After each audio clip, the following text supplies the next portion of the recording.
ये है हमारी बदलीपुर की टीम आधा फुल, और ये हमारी किट्टी है, उम्र 16 साल, कक्षा 11वीं। इनमें जोश भी है और होश भी। किट्टी के लिए कुछ भी इम्पॉसिबल नहीं। ये है तारा, उम्र 12 साल, कक्षा 7वीं। जानकारी की चलती फिरती किताब, तारा कभी झूठ नहीं बोलती। ये है अदरक, उम्र 15 साल, 7वीं के बाद स्कूल छोड़ दिया, 1 नंबर का जुगाड़ू, और अदरक के पास तरकीब की भरमार है।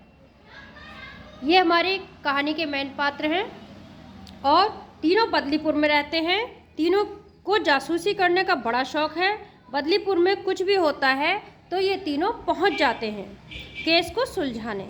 इन तीनों ने मिलकर एक टीम बनाई है जिसका नाम है आधा फूल।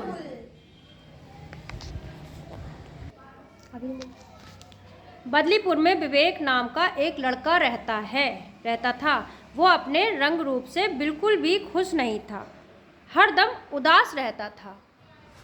मैं कितना मोटा लड़का हूँ, काश मैं खूबीलाल जैसा दिखता। खूबीलाल एक महावत है। वो एकदम फिल्मी हीरो जैसा दिखता था। लंबा कद, लहराते बाल और कसरती बदन। खूबीलाल हाथी पर बच्चों को बैठाकर बदलीपुर घुमाता और पैसे कमाता। खूबीलाल हाथी को चराने के लिए उसे विवेक के खेत में छोड़ जाता है, जहाँ हाथी दिन भर चरता और शाम को लौट आता। हाथी, मेरा हाथी की समझ तो आ रही। खुद की तुलना खूबीलाल से करते करते विवेक और उदास रहने लगा। विवेक इच्छा करने लगा कि काश वो भी खूबीलाल जैसा दिखता। मैं खूबीलाल जैसा दिखता तो वो मुझे कभी हाथी नहीं कहता। वो अच्छा दिखता है इसलिए सब उसे पसंद करते हैं और वो खुश रहता है। एक दिन खूबीलाल रोता हुआ आधा फूल के पास आता है। क्या हुआ खूबीलाल, क्यों रो रहा है? मेरा हाथी गुम हो गया है।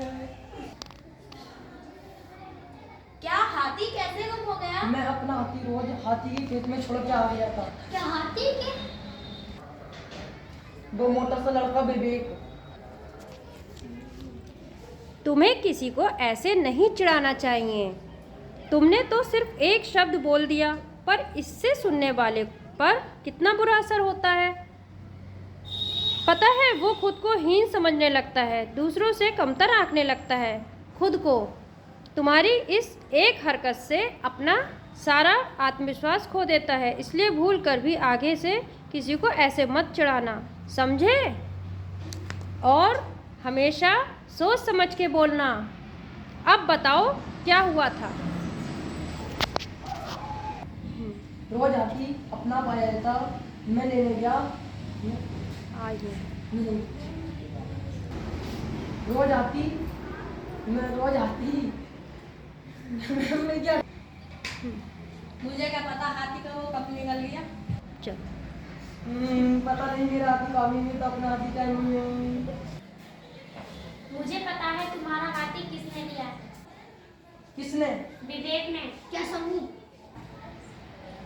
मैं तारा की बात समझ गई। सबूत विवेक के घर पर ही मिलेगा। वो रहा हाथी।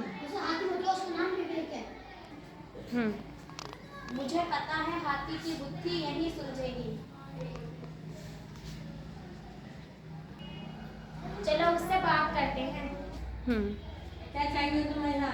क्यों आए हो? विवेक, तुमने खूबीलाल का हाथी देखा है? मुझे ना पता।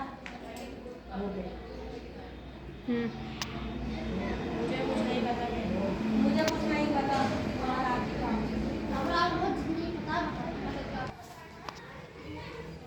विवेक तेजी से भागने लगता है। किट्टी, अदरक उसको दौड़कर पकड़ लेते हैं। भाग क्यों रहे हो? हमसे बात करो। देखो खूबीलाल की बॉडी और बाल कितने अच्छे हैं। तुम्हें नहीं पता कि मुझे कैसा लगता है जब वो मुझे हाथी बुलाता है। ऐसे में मैं अपनी तुलना खूबीलाल से कैसे न करूं? मैं तो उसका जैसा गोरा भी नहीं हूँ, अदरक जैसा सांवला हूँ। मैंने खूबीलाल जैसे दिखने की बहुत कोशिश की। पाउडर लगाया, जेल लगाया, बाल सेट किए, फिर भी वैसा नहीं बन पाया। खूबीलाल ने मेरे जले पर नमक छिड़कने का काम किया, मुझे हाथी कहकर चिढ़ाया। विवेक की बात सुनकर किट्टी, तारा, अदरक भी उदास हो गए। ऐसे किसी को भी चिढ़ाना नहीं चाहिए। खूबीलाल ने गलत किया, जो कुछ भी किया गलत किया। खूबीलाल को ऐसे नहीं चिढ़ाना चाहिए था। मैं खूबीलाल जैसा ना दिख पाने के कारण खुश नहीं रह सकता, तो उसको तो अपने जैसा उदास बना सकता हूँ। यही सोचकर मैंने हाथी छुपा दिया।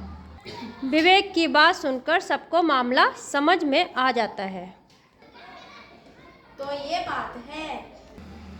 पर विवेक, तुम खूबीलाल जैसे नहीं दिखते, तो उसमें उदास होने वाली कौन सी बात है? मैं सांवला हूँ और मैं कभी कभी अपनी तुलना दूसरों से करता हूँ, क्योंकि ये बहुत आम बात है, ऐसा सभी करते हैं। लेकिन मैं अपने आप को रोककर याद दिलाता हूँ कि हर एक इंसान अपने आप में खास है, और उसके बाद मुझे बुरा नहीं लगता। मैं चश्मा लगाती हूँ, किट्टी नहीं लगाती। पर मैं क्यों सोचूं कि मुझे किट्टी जैसा दिखना है? मैं तारा हूँ, और तारा ऐसी ही अच्छी है, किसी के जैसी नहीं, बस खुद के जैसी। विवेक, अपनी तुलना खूबीलाल से करके तुम खुद परेशान हुए ना? अगर कोई चिढ़ाता है तो जो भी तुम्हारे सबसे नजदीकी हो, जिस पर तुम भरोसा करते हो, उसको बताना चाहिए।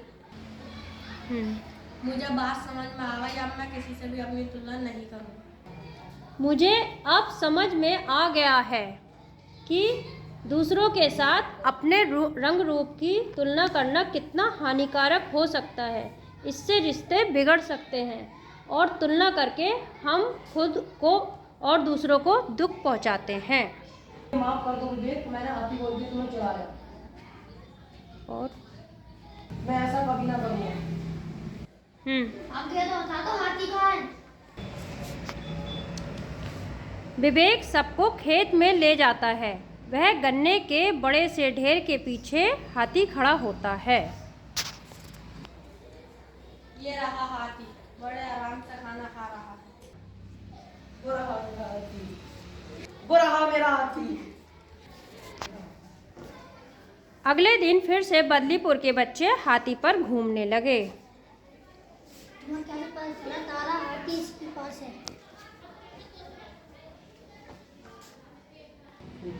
जब खूबीलाल ने कहा कि वो हाथी के खेत में हाथी ले जाता है, मेरा माथा टनका। मुझे लगा कि मामला जरूर लुक्स का है। खुद की तुलना दूसरों के रंग रूप, कद, काठी से करने के नुकसान है। खुद का आत्मविश्वास कमज़ोर होता है और हम खुद को दूसरों से कम समझने लगते हैं। हर एक अपने आप में खास है। सब में कोई ना कोई ऐसा गुण है जो उसे दूसरों से अलग बनाता है। इसलिए ना तो खुद से तुलना किसी से करनी चाहिए और ना ही किसी से चिढ़ाना है। जिंदाबाद। इस कहानी से हमने ये सीखा कि अपने आप की तुलना दूसरों या अभिनेताओं से करना स्वाभाविक है। हम सिर्फ उन लोगों से ही अपनी तुलना करते हैं जो हमारे हिसाब से हमें अपने से बेहतर लगते हैं। लुक्स की तुलना हानिकारक है। जब हम लुक्स की तुलना दूसरों से करते हैं तो हम एक ऐसे जाल में फंस जाते हैं जिसमें हम जितना भी दूसरों की तरह दिखने की कोशिश करते हैं, हम उस तरह नहीं लग पाते। फिर हमें भी और भी बुरा लगता है। हमें देखकर हमारे दोस्त भी अपनी तुलना दूसरे लोगों से शुरू कर देते हैं। इससे ये होता है कि हम दूसरे लोगों की तरह के लुक्स यानी रूप रंग पाने, उनकी तरह दिखने का दबाव महसूस करते हैं।